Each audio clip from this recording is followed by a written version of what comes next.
30 లక్షల రూపాయలు మీరు సంపాదించలేకపోయినారంటే మీలో స్కిల్స్ లేవు.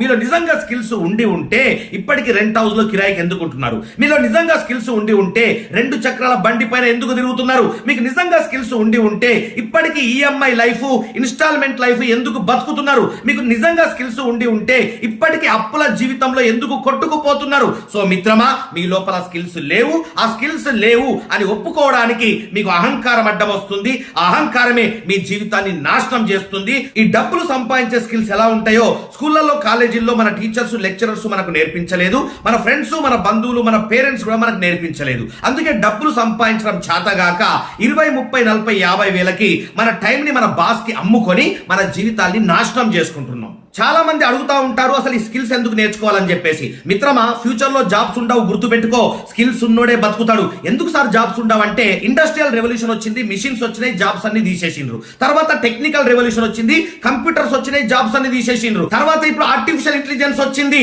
సాఫ్ట్వేర్లు కూడా పిసుక్కుంటున్నారు, తీసి బయట అవతల పడేస్తున్నారు. సో డిజిటల్ మార్కెటింగ్ వచ్చింది, జాబ్లు పోయినాయి. ఈ కామర్స్ వెబ్సైట్స్ వచ్చినాయి, జాబ్లు పోయినాయి. అట్లాగే ఆటోమేటిక్ డ్రైవింగ్ కార్స్ వస్తున్నాయి, ఓలా, ఊబర్ జాబ్లు కూడా వెళ్ళిపోబోతున్నాయి. డ్రోన్ సిస్టమ్స్ వస్తున్నాయి, స్విగ్గీ, జొమాటో డెలివరీ జాబ్స్ కూడా వెళ్ళిపోబోతున్నాయి. అంటే మిత్రమా, ఫ్యూచర్ లో జాబ్స్ ఉండవు, స్కిల్ ఉన్నోడే బతుకుతాడు.